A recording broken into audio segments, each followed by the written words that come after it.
Assalamualaikum warahmatullahi wabarakatuh. Selamat sore dan salam sejahtera bagi kita semuanya. Yang saya hormati dan sekaligus saya banggakan Ketua Dewan Pertimbangan kita, Ibu Siti Nurbaya, beserta dengan seluruh jajaran Dewan Pertimbangan baik di pusat maupun dari seluruh perwakilan wilayah Indonesia yang hadir, jajaran DPP, terlebih khusus di sini ada Majelis Tinggi dan Ketua Dewan Pakar kita Bapak Peter Gonta, hadirin dan hadirat yang saya muliakan. Saya mengajak kita semuanya bersyukur kehadirat Sang Maha Pencipta, Tuhan Yang Maha Esa. Karena pada momen pada sore hari ini, sekaligus mengawali dimulainya acara rapat koordinasi Dewan Pertimbangan se-Indonesia, saya melihat dan merasakan masih kuatnya spirit kita untuk merasa bahagia yang amat menentukan arah perjalanan partai. Sebagai ketua umum, tentu saya amat bersyukur ini dan mengapresiasi semangat dan dekat yang ada pada diri kita semua. Saudara semuanya yang saya banggakan, di dalam perjalanan partai yang kita miliki, seiring dengan perjalanan kehidupan kebangsaan kita banyak memetik referensi sekaligus pelajaran yang bisa membuat sebagai referensi bagi kita, tidak hanya sebagai perenungan, tapi sekaligus juga memikirkan dan mengkaji ulang kebijakan-kebijakan yang tepat, yang lebih tepat lagi, strategis, sesuai dengan harapan dan tujuan-tujuan kita, membawa arah Partai Nasdem yang kita sayangi. Kongres ketiga telah kita selesaikan secara baik. Kita telah memiliki komposisi kepengurusan di tingkat pusat, wilayah, daerah, kabupaten, kota, bahkan sebagian besar DPRD yang terbentuk. Ini juga membesarkan hati kita. Aktivitas-aktivitas kegiatan setelah selesainya kongres ketiga, sejujurnya saya harus katakan saya amat membesar hati. Di tengah-tengah keberadaan seperti ini, eksistensi partai kita masih tetap terjaga. Kita mengikuti pilkada dengan hasil yang relatif patut kita syukuri. Itu memberikan sebuah petanda referensi bagi kita. Ada pergerakan yang bisa kita pertahankan. Kita belum bisa berpuas hati dan berpuas diri, ya itu pasti. Tetapi arah bagaimana agar peran dan eksistensi partai ini tidak hanya sekedar tumbuh dan berhenti di tempat seperti apa yang ada, itu wajib menjadi satu semangat dan dekat kita untuk memperjuangkan ke arah yang lebih baik lagi. Maka Rakornas Bantim ini adalah salah satu juga hal yang bisa membesarkan hari kita bersama. Demikian juga aktivitas yang saya lihat di Dewan Pakar mempunyai aktivitas kegiatan yang juga sama, tidak kalah pentingnya. Ini memberikan dan bertanda kepada saya sebagai ketua partai. Ada antusiasme yang masih melekat pada diri para elit partai ini untuk ikut merasa bertanggung jawab. Ini membesarkan partai ini, ingin memberikan kontribusi dalam perjalanan apa yang saya alami setengah abad lebih di dalam institusi partai politik. Saya katakan kita bersyukur Nasdem memiliki dinamikanya yang tersendiri, karena ada perasaan sense of belonging yang begitu kuat dari para elit partai ini. Nah, itulah merupakan modal besar bagi kita. Itu juga yang amat sangat dibutuhkan oleh partai ini. Maka sejalan dengan apa yang terjadi di luar kehidupan partai ini, kehidupan kemasyarakatan kita, kehidupan perjalanan kebangsaan kita. Sama halnya hadirnya pemerintahan baru yang baru berusia lebih dari 100 hari. Jelas kita adalah berada di dalam pemerintahan ini.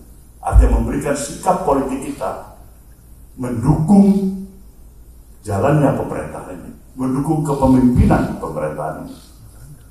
Maka maju atau mundurnya pemerintahan ini itu akan memberikan refleksi langsung terhadap eksistensi partai kita. Maka doa, harapan kita, keinginan kita sejujurnya pemerintahan ini harus berhasil. Kalau pemerintahan ini gagal, tidak sesuai dengan harapan kita, di sini kita juga ikut merasa gagal. Maka concern yang seperti ini adalah merupakan wujud daripada tekad dan semangat kita. Dinamika yang berjalan dalam perjalanan pemerintahan ini harus kita cermati benar-benar. Kita ikuti benar-benar. Bagaimana kita mampu memberikan sumbangsi dan kontribusi sebagai institusi partai politik yang memungkinkan agar arah perjalanan dan kebijakan pemerintahan ini sesuai dengan harapan kita bersama, yaitu keberhasilan jalannya pemerintahan itu sendiri. Mudah-mudahan tekad, semangat, niat baik kita ini adalah bahagian daripada kontribusi yang positif bagi keberadaan pemerintahan yang kita dukung ini. Saudara, para pimpinan Dewan Pertimbangan yang saya banggakan, fungsi peran Dewan Pertimbangan jelaslah amat kita dibutuhkan oleh partai ini.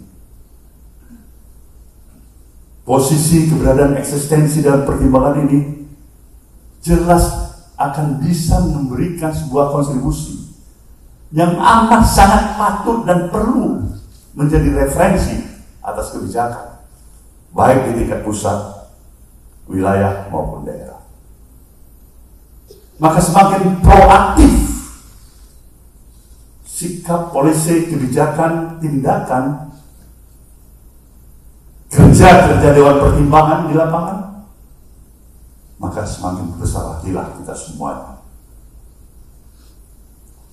Maka dalam pembincangan saya dengan Ibu Ketua Wandim, Ibu Siti Nurbaya, tidak ada salahnya Dewan Pertimbangan bisa mengambil sikap proaktif untuk melakukan kunjungan-kunjungan ke wilayah dalam struktur partai yang ada, baik itu di tingkat provinsi, bahkan sampai ke tingkat jajaran yang paling terendah.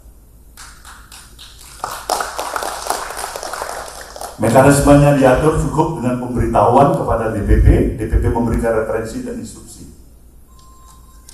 Agar ini adalah merupakan jalannya perkembangan keinginan kita untuk menyatukan seluruh elemen badan yang ada di dalam partai ini bersama-sama mempunyai tingkat kepedulian untuk mengisi peran dan aktivitas bersama demi suksesnya, demi kebesaran partai itu sendiri.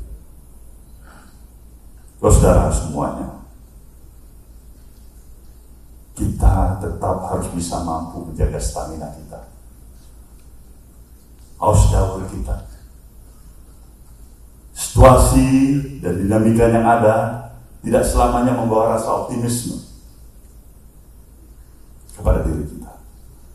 Tapi satu hal yang perlu saya tekankan, ketika ada godaan terhadap membawa diri kita kepada sikap apatisme, bahkan skeptisme, perjuangan kita pada diri kita sendiri untuk menyingkirkan itu.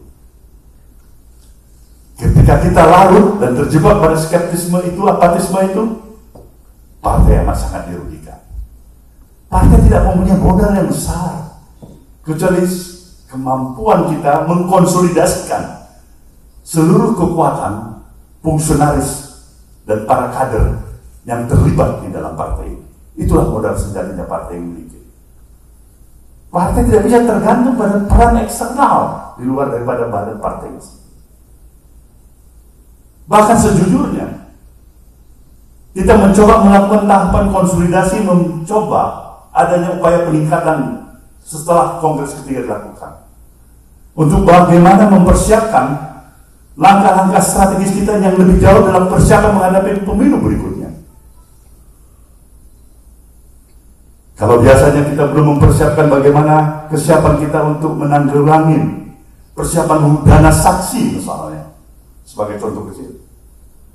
Kali ini DPP bersungguh-sungguh mulai menerapkan persiapan ke arah itu, agar pada hari yang ditentukan, waktu yang ditentukan, kita tidak tunggang langgang lagi kelimpungan terhadap kesiapan daripada dana saksi.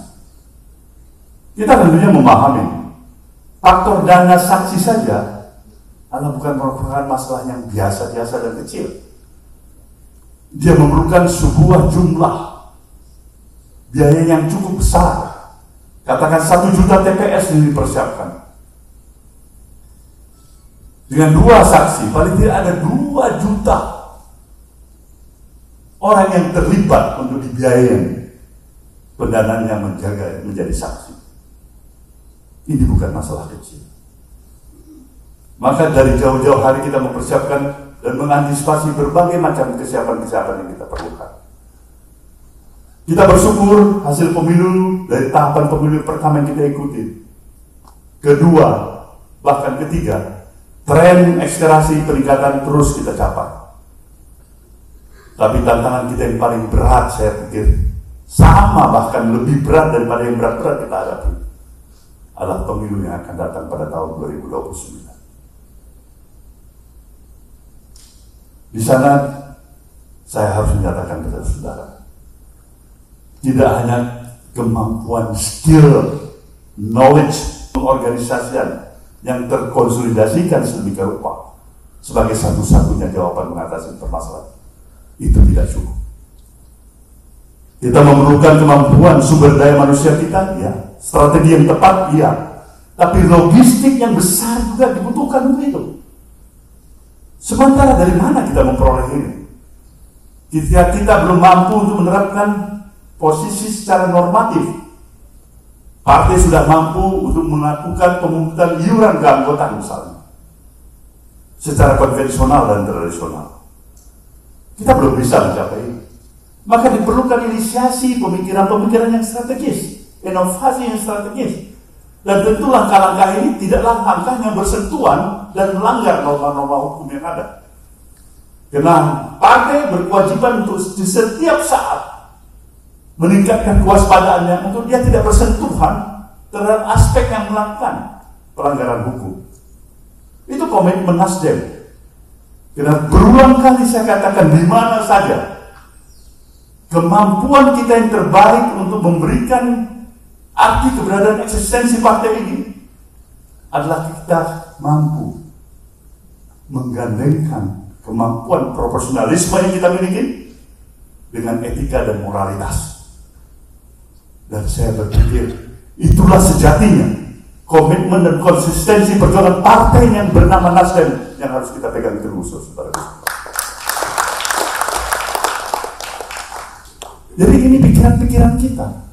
Nah, kalau kita tidak lagi bisa mempertahankan eksistensi komitmen dari ucapan dan tindakan kita, bahwa saya tidak bisa memberikan suatu kontribusi yang meringankan terhadap beban masyarakat dan rakyat, ya untuk apa ada partai ini?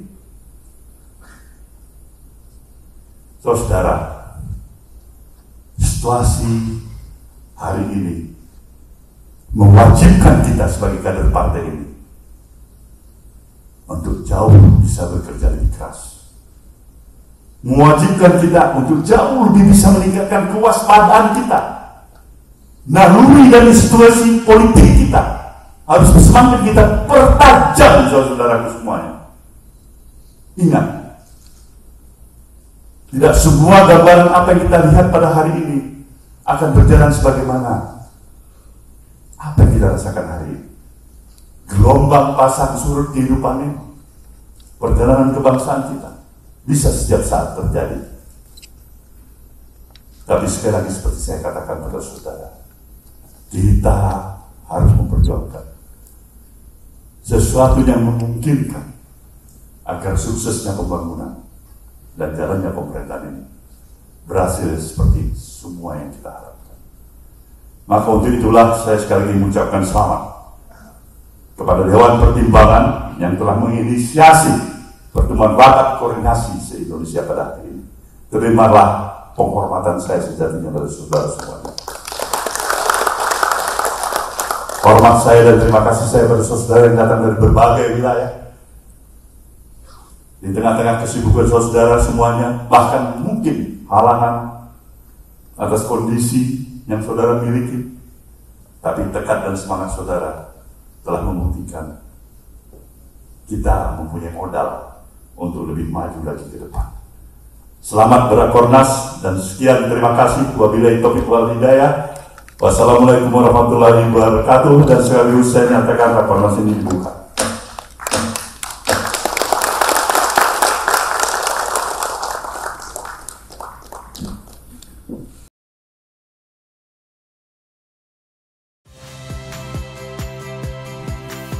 Saya Radi Saputro.